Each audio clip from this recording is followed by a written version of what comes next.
ओम नमः पार्वती पतये। हर हर महादेव। श्रावण मास महात्म्य के 22वें अध्याय में आपका हृदय से स्वागत है। इससे पहले के सभी भाग सुनने के लिए आपका बहुत बहुत आभार, बहुत बहुत धन्यवाद। सावन मास कथा महात्म्य में आज की कथा बहुत ही खास है। सावन मास महात्म्य में आज सुनिए श्रावण मास में किए जाने वाले संकष्ट हरण व्रत का विधान। ईश्वर बोले, हे मुनि श्रेष्ठ, श्रावण मास में कृष्ण पक्ष की चतुर्थी तिथि के दिन सभी वांछित फल प्रदान करने वाला संकष्ट हरण नामक व्रत करना चाहिए। संपूर्ण श्रावण मास पुराण कथा और महात्म्य सनत कुमार बोले, किस विधि से यह व्रत किया जाता है, इस व्रत में क्या करना चाहिए, किस देवता का पूजन करना चाहिए और इसका उद्यापन कब करना चाहिए, उसके विषय में मुझे विस्तार पूर्वक बताइए। ईश्वर बोले, चतुर्थी के दिन प्रातः उठकर दंत धावन करके इस संकष्ट हरण नामक शुभ व्रत को करने के लिए यह संकल्प ग्रहण करना चाहिए। हे देवेश, आज मैं चंद्रमा के उदय होने तक निराहार रहूंगा और रात्रि में आपकी पूजा करके भोजन करूंगा। संकट से मेरा उद्धार कीजिए। हे ब्रह्मपुत्र, इस प्रकार संकल्प करके शुभ काले तिलों से युक्त जल से स्नान करके समस्त आहनिक कृत्य संपन्न करने के बाद गणपति की पूजा करनी चाहिए। बुद्धिमान को चाहिए कि 3 माशे अथवा उसके आधे परिमाण अथवा 1 माशे सुवर्ण से अथवा अपनी शक्ति के अनुसार सुवर्ण की प्रतिमा बनाए। सुवर्ण के अभाव में चांदी अथवा तांबे की ही प्रतिमा सुख पूर्वक बनाए। यदि निर्धन हो तो वह मिट्टी की ही शुभ प्रतिमा बना ले, किंतु इसमें वित्त शाठ्य ना करे, क्योंकि ऐसा करने पर कार्य नष्ट हो जाता है।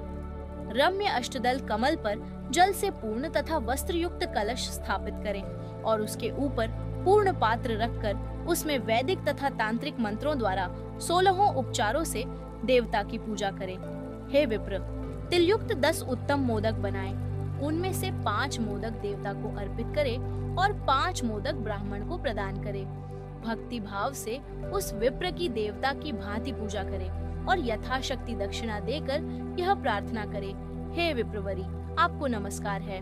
हे देव, मैं आपको फल तथा दक्षिणा से युक्त 5 मोदक प्रदान करता हूँ। हे द्विज श्रेष्ठ, मेरी विपत्ति को दूर करने के लिए इसे ग्रहण कीजिए। हे विप्र रूप गणेश्वर, मेरे द्वारा जो भी न्यून, अधिक अथवा द्रव्यहीन कृत्य किया गया हो, वह सब पूर्णता को प्राप्त हो। इसके बाद स्वादिष्ट अन्न से ब्राह्मणों को प्रसन्नता पूर्वक भोजन कराएं। उसके बाद चंद्रमा को अर्घ्य प्रदान करें। उसका मंत्र प्रारंभ से सुनिए। हे क्षीर सागर से प्रादुर्भूत, हे सुधारूप, हे निशाकर, हे गणेश की प्रीति को बढ़ाने वाले, मेरे द्वारा दिए गए अर्घ्य को ग्रहण कीजिए। इस विधान के करने पर गणेश्वर प्रसन्न होते हैं और वांछित फल प्रदान करते हैं। अतः इस व्रत को अवश्य करना चाहिए। इस व्रत का अनुष्ठान करने से विद्यार्थी विद्या प्राप्त करता है, धन चाहने वाला धन पा जाता है, पुत्र की अभिलाषा रखने वाला पुत्र प्राप्त करता है, मोक्ष चाहने वाला उत्तम गति प्राप्त करता है, कार्य की सिद्ध चाहने वाले का कार्य सिद्ध हो जाता है और रोगी रोग से मुक्त हो जाता है। विपत्तियों में पड़े हुए, व्याकुल चित्त वाले, चिंता से ग्रस्त मन वाले तथा जिन्हें अपने सुहृदजनों का वियोग हो गया हो, उन मनुष्यों का दुहक दूर हो जाता है। यह व्रत मनुष्यों के सभी कष्टों का निवारण करने वाला, उन्हें सभी अभीष्ट फल प्रदान करने वाला, पुत्र पौत्र आदि देने वाला तथा सभी प्रकार की संपत्ति प्रदान कराने वाला है। ओम नमो हेरंबाय मदमोदिताय संकष्टस्य निवारणाय स्वाहा को बोलना चाहिए। बुद्धिमान व्यक्ति को चाहिए कि इंद्र आदि लोकपालों की सभी दिशाओं में पूजा करें। अब मैं मोदकों की दूसरी विधि आपको बताता हूँ। पके हुए मूंग तथा तिलों से युक्त घी में पकाए गए तथा गरी के छोटे छोटे टुकड़ों से मिश्रित मोदक गणेश जी को अर्पित करें। उसके बाद दूर्वा के अंकुर लेकर इन नाम पर्दों से पृथक पृथक गणेश जी की पूजा करें। उन नामों को मुझसे सुनिए। हे गणाधिप, हे उमापुत्र, हे अग्नाशन, हे एकदंत, हे इभवक्त्र, हे मुष्कवाहन, हे विनायक, हे ईशपुत्र, हे सर्वसिद्धि प्रदायक, हे विघ्नराज, हे स्कंदुरो, हे सर्व संकष्ट नाशन, हे लंबोदर, हे गणाध्यक्ष, हे गौर्यांगमल संभव, हे धूमकेतो, हे भालचंद्र, हे सिंदूरासुर मर्दन, हे विद्यानिधान, हे विकट, हे शूर्पकर्ण, आपको नमस्कार है। इस प्रकार इन 21 नामों से गणेश जी की पूजा करें। उसके बाद भक्ति से नम्र होकर ग्रहण करें और अशक्त हो तो इच्छानुसार भोजन करें। इसी प्रकार 3 मास अथवा 4 मास तक विधान पूर्वक इस व्रत को करें। उसके बाद बुद्धिमान को चाहिए कि 5वें महीने में उद्यापन करे। उद्यापन के लिए बुद्धिमान को अपने सामर्थ्य के अनुसार स्वर्णमयी गणेश प्रतिमा बनानी चाहिए।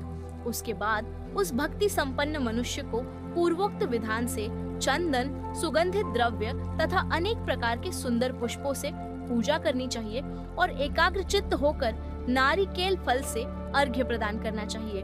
पायस से युक्त सूप में फल रखकर और उसे लाल वस्त्र से लपेटकर यह वायन भक्त ब्राह्मण को प्रदान करे। साथ ही स्वर्ण की गणपति की प्रतिमा भी दक्षिणा सहित उन्हें दे। व्रत की पूर्णता के लिए एक आढ़क तिल का दान करे।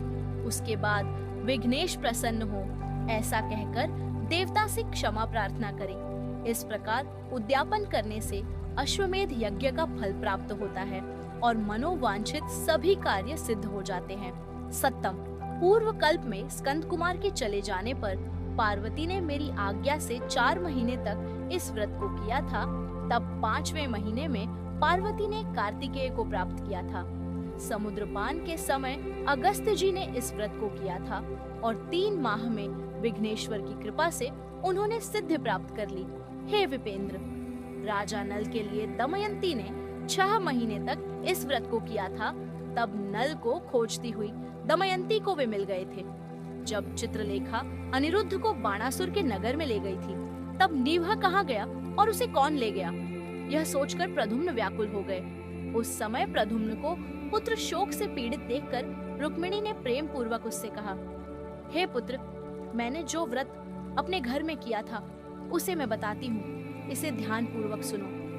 बहुत समय पहले जब राक्षस तुम्हें उठा ले गया था, तब तुम्हारे वियोगजन्य दुख के कारण मेरा हृदय विदीर्ण हो गया था। मैं सोचती थी कि मैं अपने पुत्र का अति सुंदर मुख कब देखूंगी। उस समय अन्य स्त्रियों के पुत्रों को देखकर मेरा हृदय विदीर्ण हो जाता था कि कहीं अवस्था साम्य से यह मेरा ही पुत्र तो नहीं। इसी चिंता में व्याकुल हुए मेरे अनेक वर्ष व्यतीत हो गए। तब दैव योग से लोमश मुनि मेरे घर आ गए। उन्होंने सभी चिंताओं को दूर करने वाला संकष्ट चतुर्थी का व्रत मुझे विधि पूर्वक बताया और मैंने 4 महीने तक इसे किया। उसी के प्रभाव से तुम शम्रासुर को युद्ध में मारकर आ गए थे।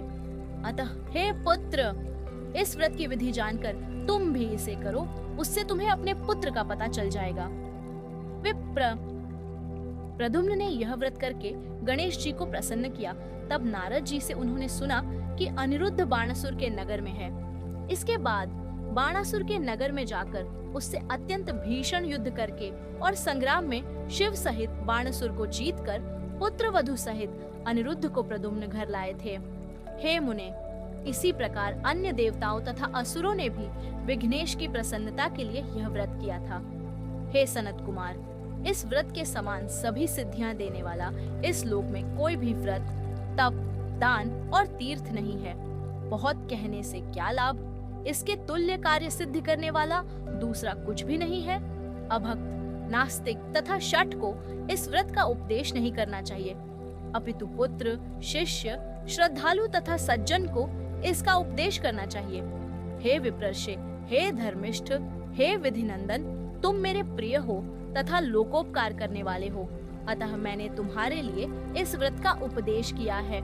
इस प्रकार श्री स्कंद पुराण के अंतर्गत ईश्वर सनत कुमार संवाद में श्रावण मास महात्म्य में चतुर्थी व्रत कथन नामक 22वां अध्याय पूर्ण हुआ। वीडियो पसंद आई हो तो वीडियो को लाइक कर चैनल को सब्सक्राइब जरूर करें। साथ ही कमेंट में हर हर महादेव लिखना ना भूलें।